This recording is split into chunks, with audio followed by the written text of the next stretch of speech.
This is the night. This is the most holy night, I might say.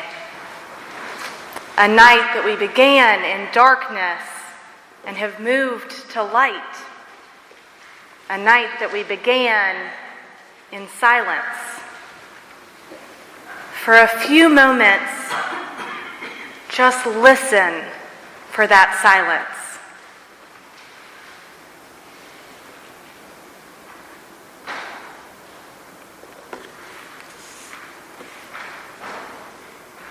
Silence does not come in just any one form.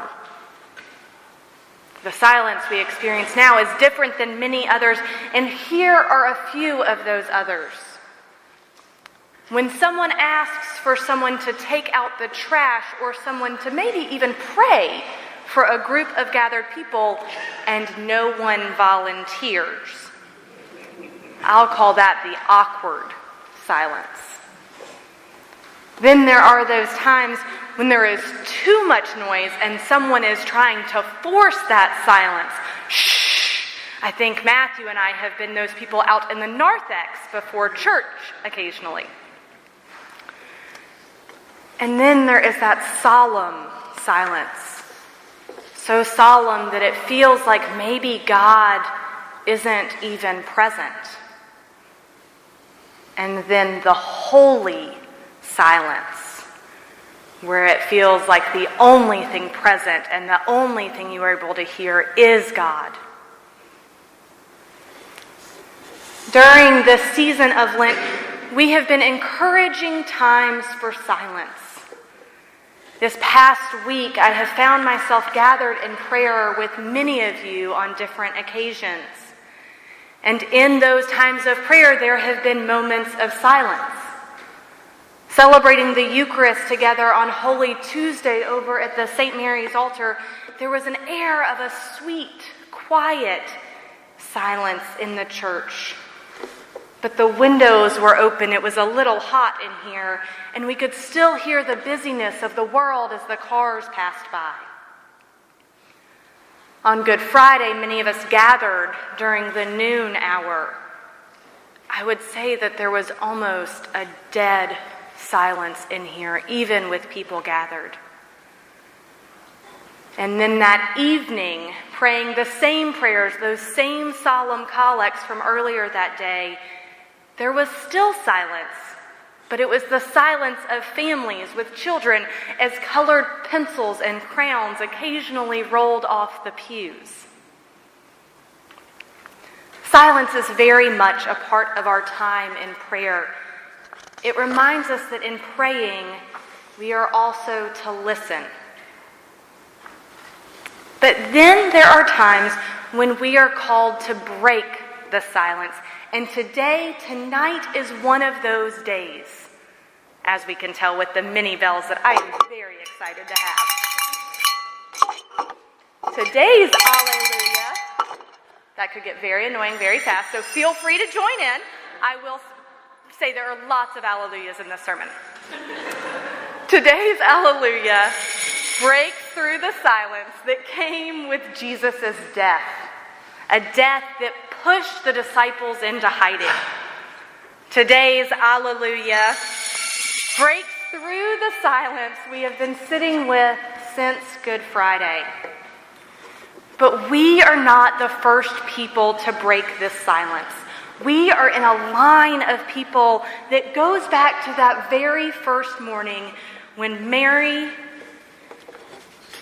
Magdalene, and the other Mary approached Jesus' tomb as the new day was dawning. The women are headed to the tomb. Just the day before, they watched on as Joseph of Arimathea gently laid the limp body of Jesus and rolled a great stone to cover the new tomb that he had carved out of the rock. The women are headed there to visit their Lord. From afar, they can see the soldiers that Matthew tells us about guarding the tomb, and I imagine they wonder, why are those guards even there? Their Lord is dead. They approach this moment with an air of that solemn silence, a sad silence, in the same way that we might approach the body of a loved one who has died. But then the unexpected happens. It may not seem that unexpected to us, since we have the luxury of knowing the whole story start to finish. But on that day, even with all of the predictions that Jesus had made, the unexpected happens. The silence is broken for the first time since Jesus' death as the ground below them begins to shake. Descending from above, an angelic figure rolls away the stones as the guards quake in their own boots.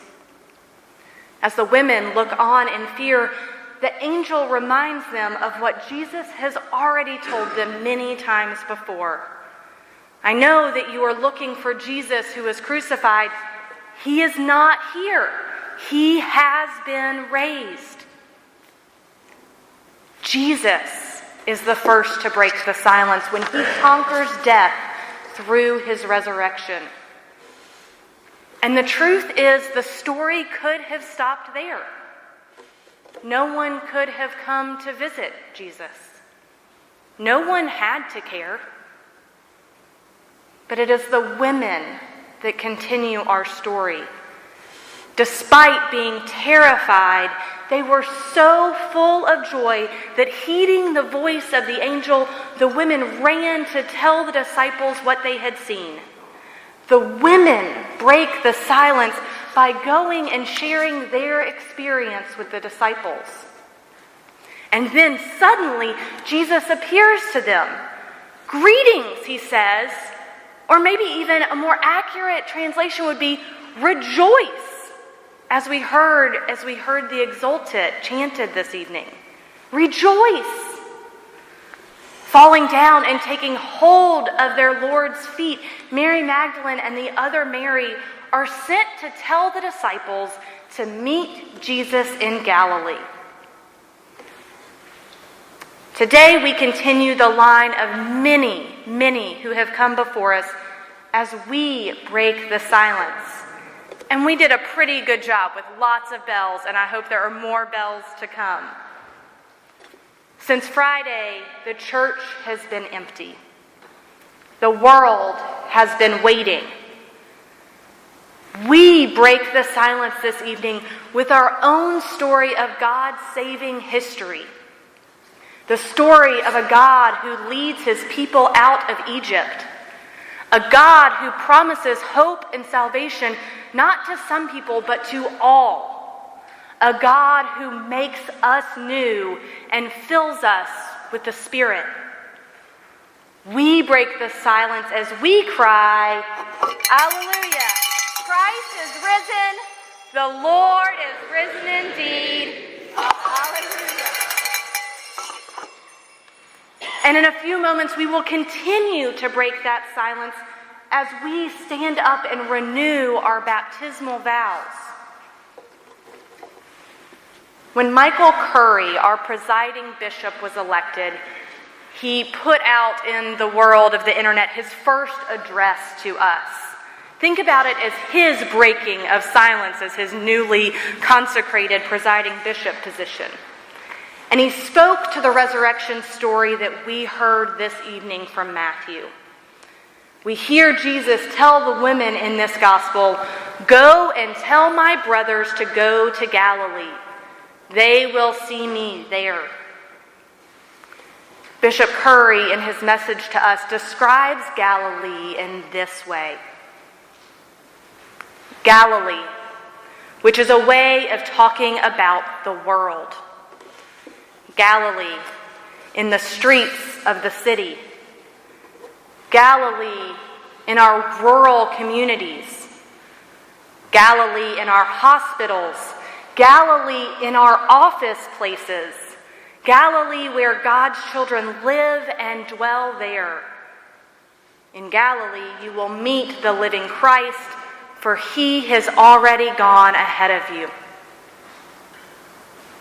Bishop Curry continues saying, now is our time to go into the world to share the good news of God and Jesus Christ, to go into the world and help to be agents and instruments of God's reconciliation, to go into the world, let the world know that there is a God who loves us, a God who will not let us go, and that love can set us all free. Frankly, I can't imagine a better way to break the silence than by going into the world as Curry suggests. Maybe an earthquake in a resurrected body takes the cake, but Michael Curry's message to us is a pretty close second. In the coming days, weeks, months, we must not let this alleluia be silenced. We are called to shout alleluia in the good moments and the bad. We are called to shout alleluia in the face of evil and violence. We are called to shout alleluia in the face of indifference and injustice. We must not let the story of the risen Christ become an idle tale. We are called to make this story that we hear our story that we live. We are called to share this truth as the women shared their truth on that day. We are called to go to Galilee, wherever that might be, and meet Jesus there, shouting, Alleluia, the whole way there. So, Alleluia, Christ is risen. The Lord is risen indeed. Alleluia.